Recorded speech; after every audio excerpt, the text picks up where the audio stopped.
Hello everyone, welcome back to my YouTube channel. और आज हम लोग देख रहे हैं बाबू मोस्ट इंपोर्टेंट थ्योरम में जो 5 नंबर बिहार बोर्ड एग्जामिनेशन में आता है, उसका नाम है पाइथागोरस प्रमेय। पाइथागोरस प्रमेय आप लोग का सिद्ध करने के लिए आएगा, जो 5 मार्क्स का है और इम्पोर्टेंट है। इससे पहले हम थेल्स प्रमेय और थेल्स विलोम क्या चीज कर चुके हैं बाबू, मतलब प्रूफ करवा चुके हैं, प्रमाणित करवा चुके हैं। अगर आप वो वीडियो नहीं देखे हैं तो प्ले लिस्ट में जाइए और उस वीडियो को वॉच कीजिए। तो देखो इसको कथन क्या है बाबू, पाइथागोरस प्रमेय का कथन क्या है, तो बोलता है कि एक समकोण त्रिभुज का कर्ण का वर्ग अन्य दो भुजाओं के वर्गों का योग का बराबर होता है।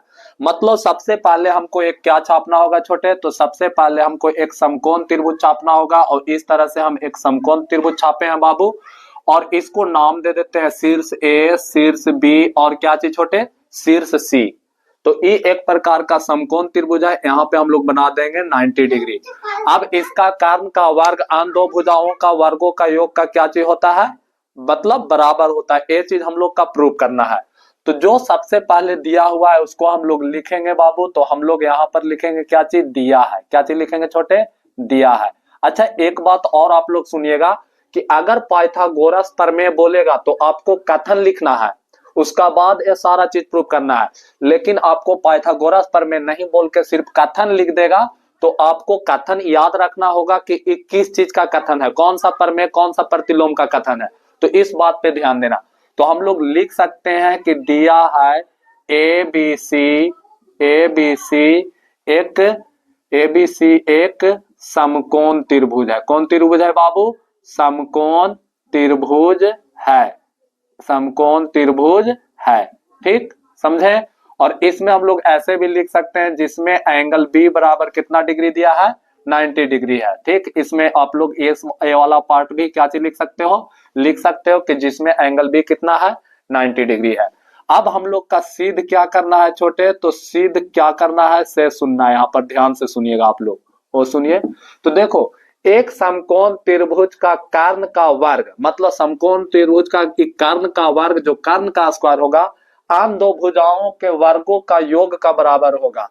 आन दो भुजाओं के वर्ग के योग, तो बताओ आन दो भुजाओं, एक ए वाला बच्चा एक ए वाला बच्चा, तो इसका वर्ग का योग। तो कर्ण क्या है बाबू, एसी। तो हम लोग लिख सकते हैं कि एसी का स्क्वायर, इसको थोड़ा अच्छा से लिखिएगा, एसी का स्क्वायर होगा जो ए बी का स्क्वायर प्लस में बी सी का स्क्वायर का क्या होगा बाबू, बराबर होगा। इन दोनों का सिद्ध करने के लिए बोला है। ठीक, अब देखो बाबू हम लोग यहाँ पर करेंगे कुछ रचना। और रचना क्या करेंगे कि हम लोग बिंदु बी से, एंगल बी से क्या करेंगे छोटे, कि किस पर लंब डालेंगे, एसी पर लंब डालेंगे। समझ रहे हो ना। और इसका नाम दे देंगे डी। मतलब हम लोग बोल सकते हैं, क्या चीज बोल सकते हैं छोटे, कि बी डी लंब है किसका पर, बीडी लंब है एसी पर। क्या चीज लिख सकते हैं, बीडी लंब है एसी पर। ये हम रचना में किए हैं। याद रखिएगा कि जो रचना रहेगा छोटे उसको डॉट डॉट लाइन से बनाइएगा। ठीक, रचना को हमेशा कौन से लाइन से बनाना है, डॉट डॉट लाइन से बनाना है, समझे। अब इसका बाद हम लोग क्या चीज लिखेंगे छोटे, अब इसका बाद लिखेंगे हम लोग प्रमाण। और प्रमाण में अब यहां से स्टार्ट होंगे। अब देखो आप लोग का त्रिभुज जब पढ़ाया जा रहा था तो आप लोग का बताया गया था समरूप करने के लिए, समझ रहे हो ना, दो त्रिभुज को समरूप करने के लिए। और यदि दो त्रिभुज आपस में समरूप हो जाते थे तो उनका संगत भुजाओं का अनुपात क्या चीज होता था छोटे, समान अनुपाती होता था। क्या चीज होता था, समान अनुपाती होता था और बराबर होता था। तो देखो समान अनुपाती करते हैं तो यहाँ पर हम एक त्रिभुज लेंगे ए बी सी और एक छोटा त्रिभुज लेंगे ए डी बी। अच्छा यहाँ पर भी कितना डिग्री का कोण बनाया है, 90 का ही कोण बनाया है। तो हम लोग लिख सकते हैं त्रिभुज ए बी सी तथा, अच्छा देखो ए बी सी बीच में कितना डिग्री लिया है, 90। इसी तरह से इसमें भी छोटा वाला त्रिभुज, तो इसमें ए बी डी नहीं लिखेंगे, लिखेंगे ए डी बी। क्या चीज लिखेंगे छोटे, ए डी बी में। समझ रहे हो ना भैया। आप बी और डी क्यों लिखे, क्योंकि इस बड़ा त्रिभुज में एंगल बी 90 है और इस छोटा त्रिभुज में देखिएगा तो यहाँ पे डी 90 है, इस कारण से। अब तो लो हम लोग बोल सकते हैं कि बड़ा त्रिभुज में एंगल ए बी सी बराबर होगा एंगल ए डी बी के। बोलिएगा क्यों, तो क्योंकि प्रत्येक 90 डिग्री, कितना डिग्री, प्रत्येक 90 डिग्री। यहां तक समझ में आया। देखो ए बी सी, तो यहाँ पर कितना डिग्री का कोण बन रहा है? 90 डिग्री का। बताओ ए डी बी, तो यहाँ पर भी कितना डिग्री का कोण बन रहा है? 90 डिग्री। तो बताओ ये दोनों में 90 आया कि नहीं? तो बोलिएगा कि यस भैया दोनों में 90 है, तो इसलिए हम प्रत्येक 90 बोले। अब देखो ए वाला बाबू, देखो ए बी सी में एंगल ए क्या है, और फिर देखो ए डी बी में भी एंगल क्या है? एक ही है। मतलब हम लोग बोल सकते हैं कि ये दोनों त्रिभुज में एंगल जो ए है छोटे, वो क्या चीज है? उभयनिष्ठ है। तो हम लोग बोल सकते हैं कि एंगल ए बराबर होगा एंगल ए का क्या चीज से छोटे? उभयनिष्ठ से। क्या चीज से छोटे? उभयनिष्ठ। समझ रहे हो ना, दोनों में कॉमन है। तो देखो दोनों में यहां पर भी एंगल को बराबर किए, यहां पर भी एंगल को बराबर किए, तो इसलिए हम बोल सकते हैं कि त्रिभुज ए बी सी समरूप है किसका बाबू? त्रिभुज ए डी बी का। काची से? तो एंगल एंगल समरूपता से। काची से छोटे? एंगल एंगल समरूपता से। समझ रहे हो ना? अब बताओ दो त्रिभुज के समरूप कर दिए तो उसका संगत भुजा क्या होगा? समानुपाती होगा। तो हम लोग बोल सकते हैं कि ए बी है जो बराबर होगा किसका? ए डी का बराबर होगा। अब देखो बाबू हम लोग ए भी बोल सकते हैं कि ए सी है वो बराबर किसका होगा?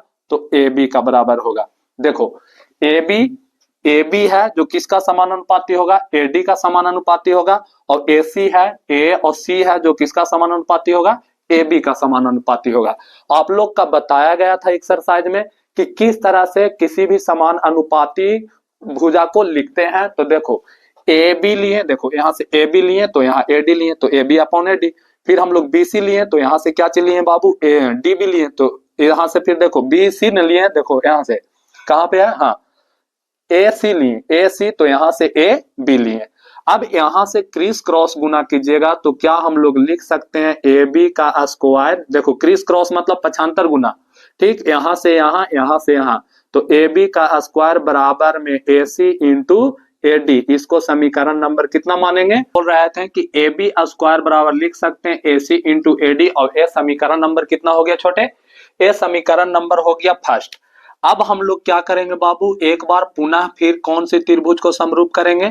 तो हम लोग करेंगे ए बी सी, इस त्रिभुज छोटा वाला का तो हो गया। अब इस छोटा त्रिभुज के करेंगे ए बी सी। अब हम लोग इसे करेंगे बी डी सी। किससे? B D C. उस समय क्या किए थे? ए डी बी किए थे, अब बी डी सी। तो हम लोग लिख सकते हैं त्रिभुज ए बी सी तथा त्रिभुज बी डी सी में। अच्छा बी डी सी क्यों लिख रहे हैं? क्योंकि सिस्टमैटिक तरीका से ए बी 90 डिग्री था, सी। अब देखो हम छोटा त्रिभुज के लिए चल रहे हैं तो ए बी, देखो बी डी 90 डिग्री है, उसका बाद क्या चीज छोटे? सी। समझ रहे हो ना? तो हाँ, तो देखो तो यहां पर अगर आप लोग देखिएगा तो एंगल ए बी सी दिखाई पड़ रहा है, ठीक, तथा हम लोग बोल सकते हैं कि बराबर है एंगल बी डी सी का। और यहाँ किस चीज से छोटे? तो आप लोग बोलिएगा कि भैया यहाँ प्रत्येक 90 डिग्री से। कितना डिग्री से? देखो यहाँ पर भी 90, इस छोटा बड़ा त्रिभुज में भी 90, इस छोटा त्रिभुज में भी 90। अब हम ऊपर लेकर आते हैं, देखो यहाँ पे ले आते हैं, बढ़िया इस जगह पर लाते हैं। वहां पर अगर आपको नहीं दिखाई दे रहा है तो अब देखो छोटे ना, तो यहाँ पर क्या करते हैं ना कि दिखा ही देते हैं। इसका बाद देखो तो एंगल ए बी सी में भी ये एंगल कॉमन है, और डी बी डी सी में भी, मतलब दोनों त्रिभुज में ही एंगल सी कॉमन है। तो हम लोग बोल सकते हैं एंगल सी बराबर एंगल सी, और यहाँ पर क्या चीज लिख सकते हैं छोटे? उभयनिष्ठ। अब बताओ यहाँ पे उभयनिष्ठ जब आ गया है तो हम लोग बोल सकते हैं कि त्रिभुज ए बी सी समरूप है किसका? बी डी सी का। काची से? एंगल एंगल समरूपता से। काची से छोटे? एंगल एंगल समरूपता से। अब देखो ये दोनों आपस में समरूप है तो हम लोग लिख दिए। अब देखना छोटे, हम इसका लेंगे बीसी। अब समरूप हो गया तो संगत भुजा समानुपाती करना पड़ेगा। तो इस एंगल त्रिभुज ए बी सी में हम लोग बीसी लिए, तो हम लोग का अनुपात में क्या लेना होगा? बी डी सी के लिए तो हम लोग का लेना होगा डी सी। इसी तरह से अगर हम ए और सी लेते हैं इस जगह पे तो हम लोग का यहाँ पे क्या लेना होगा बाबू? तो यहाँ पे हम लोग का लेना होगा बीसी। समझ रहे हो कि ना? यहां से आप लोग अगर बनाना सीख जाइएगा तो आप लोग का खुद पता चल जाएगा कि किस तरह से अनुपात लिया जाता है। अब यहाँ पर भी हम क्रिस क्रॉस गुना करेंगे तो बी स्क्वायर बराबर लिख सकते हैं ए सी इंटू डी सी। समीकरण नंबर ही कितना हो गया 2। अब हम लोग क्या करेंगे, तो अब हम लोग करेंगे समीकरण 1 और तथा किसको 2 को जोड़ने पर। किसको जोड़ेंगे, समीकरण 1 तथा 2 को जोड़ने पर। अब देखो समीकरण 1 क्या था, ए बी का स्क्वायर बराबर ए सी इंटू ए डी, और समीकरण 2 क्या, बी सी का स्क्वायर बराबर ए सी इंटू डी सी। तो अब हम लोग क्या करेंगे, LHS को LHS की तरफ जोड़ेंगे तो यहाँ पर हो जाएगा ए बी का स्क्वायर प्लस बी सी का स्क्वायर।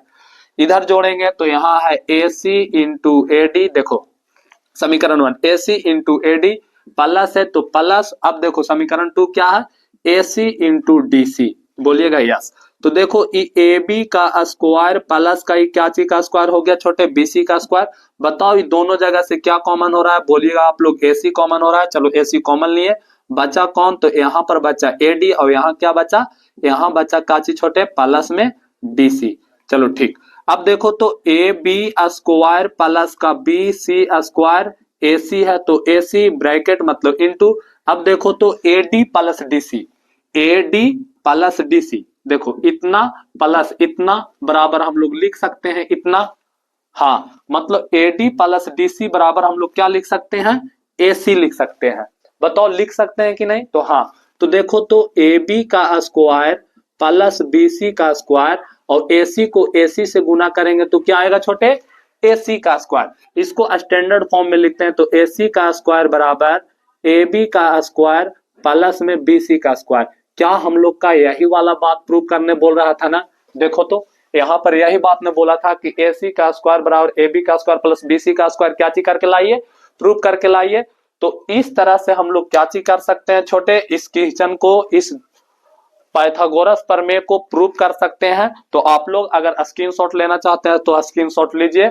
और तो आपको अगर अच्छा लगा है तो फिर क्या चीज कीजिए, लाइक कीजिए, शेयर कीजिए, सब्सक्राइब कीजिए। फिर मिलते हैं नेक्स्ट वीडियो में, तब तक के लिए ओके बाय।